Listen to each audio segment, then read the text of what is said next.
Huli sa akto ng mga otoridad sa Iloilo City ang isang babaeng nagkakabit ng braces sa murang halaga pero di pala lisensyadong dentista.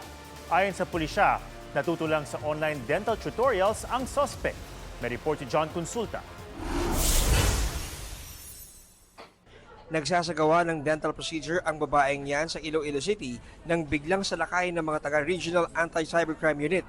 Nawala ang ngiti ng babaeng nagpapanggap lang pala na dentista. May karapatan ka na pumili ng sarili mong abogado? Walang klinik at nag-ooperate lang sa sariling bahay ang 22 taong gulang na suspect.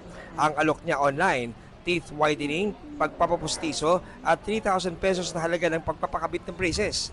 Pero lahat din yan, ayon sa mga otoridad, sa online niya lang din natutuhan.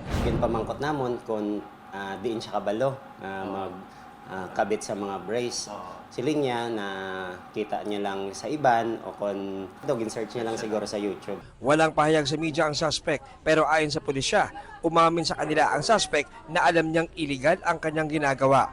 Nakakulong na siya at nakaharap sa reklamong paglabag sa Philippine Dental Act of 2007 at Cybercrime Prevention Act of 2012.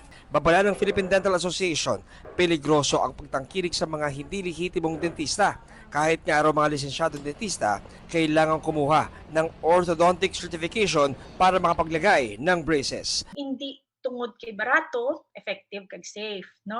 Hindi na siya accessory ang braces. Pwede maka-cause nga maghululag tanan mga ngipon and worst case scenario, pwede mataktak ang ngipon. John Consulta, GMA News.